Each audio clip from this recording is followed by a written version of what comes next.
Hello, this is a short video. I want to quickly go into some processes I used to give my model personality. I'm going to use this model of Samurai Jack I sculpted, and it's in the latest version, the latest issue of 3D World magazine.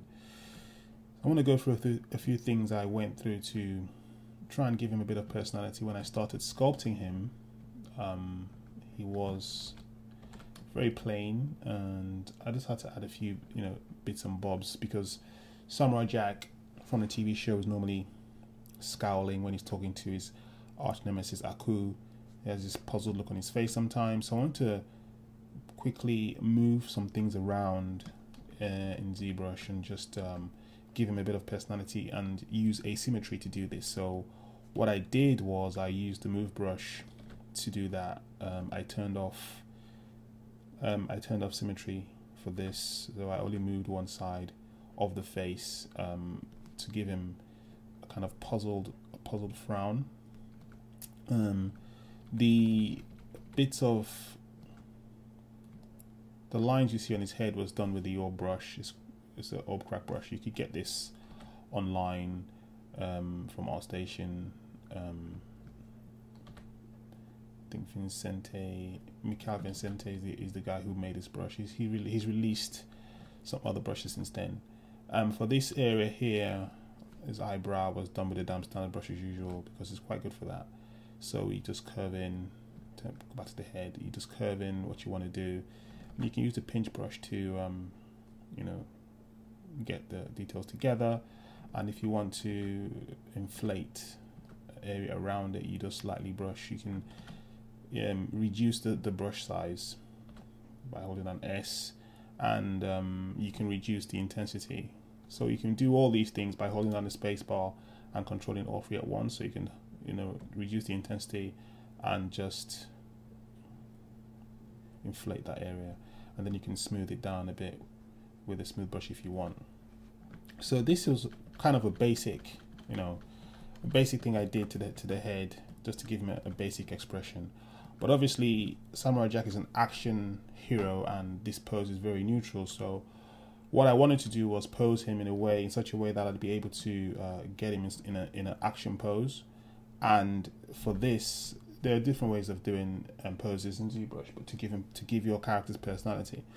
And for this, I decided to use Transpose Master. Now I've got my custom UI laid out in such a way that I have the buttons I need on the screen at all times, and if I want extra buttons, I've got a custom menu which I use to pop up some things as well. But if you go to the actual plugin for Transpose Master, which is here, you go to Transpose Master, you see a button here that says layer. Let me see if that works. Actually, I don't think it does for me. I think I've changed mine. But if you go to Z plugin, and you can see there's a layer button. If you turn that on, when you enter, so let's assume I want to move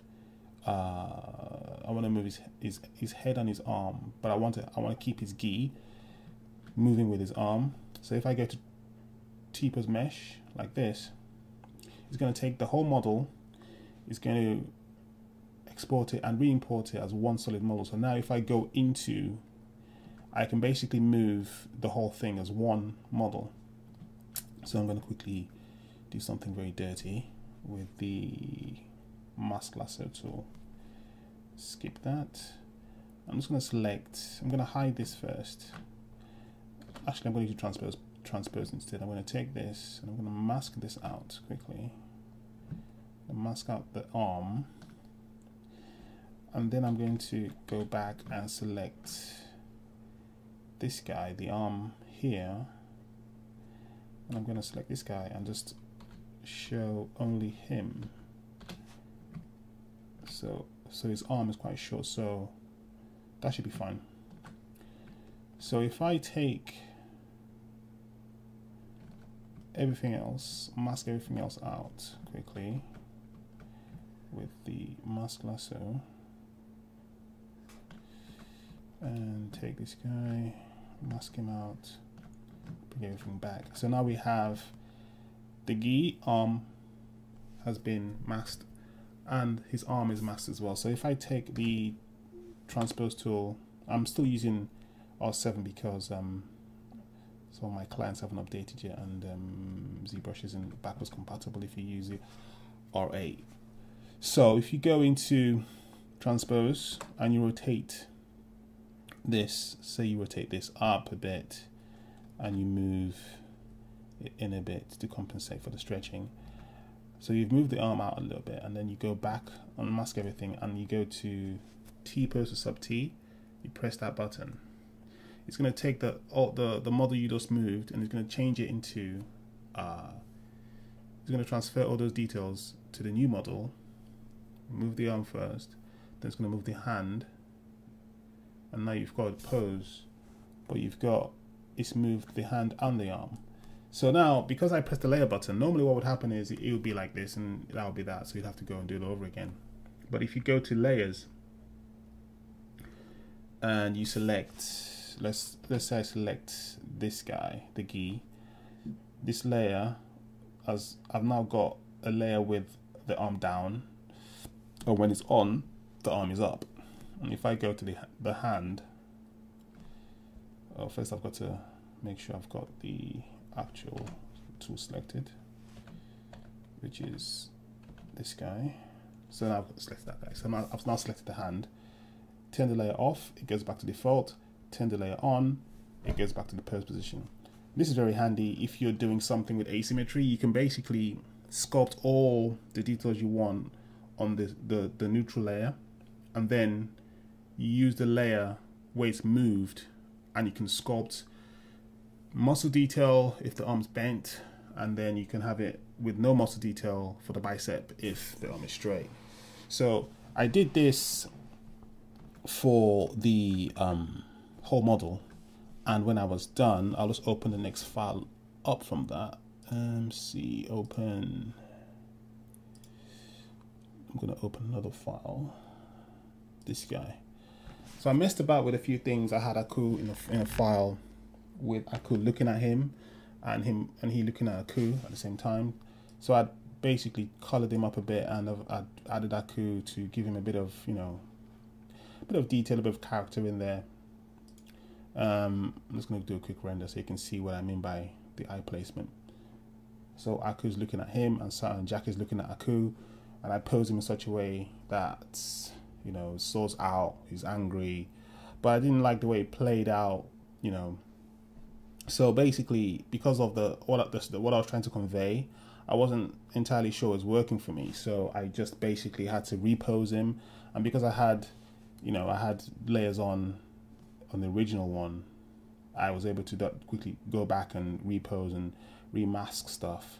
In the end, I decided to have Aku in the reflection of the blade, but I didn't render it in ZBrush. I did it in Keyshot. So, but I'll show you the final pose quickly. I'm going to open up the next one, which is this one here, where you have basically Jack is holding his sword up, but he's not. He's now ready for battle. So he's got his sword up, and in the render in the magazine, the final render, you'll have a slight reflection of Aku in the blade of the katana or samurai. Jack is looking up towards him, ready for battle. So, you know, these are just a few things I did just to give a bit of, you know, personality for the character. I mean, there's so many things you can do. Asymmetry, posing the character, a few subtle touches you can do. You can use all the tools in ZBrush to do this, to help breathe your character to life. Because when you put your character in your portfolio, T-pose is not really ideal. So as you can see, his eyes are looking up. He's got his sword ready. He's got his hand out for balance. He's got his knee bent for, you know, for more balance. And I think this, you know, tells a better story for character development for Samurai Jack in particular. So this was just a very quick, you know, overview of this character and the things I did to, you know, to help pose the model and basically get the model ready so it looked more better than just a T pose of a character with his arms down, very boring pose. We've got the the creases to to help sell the gi. It's quite stylized, but I think it works in the context of this character with his flip flops that he uses to fight all the time. So yeah, that's just a very quick overview, and I hope you find it useful. Take it easy.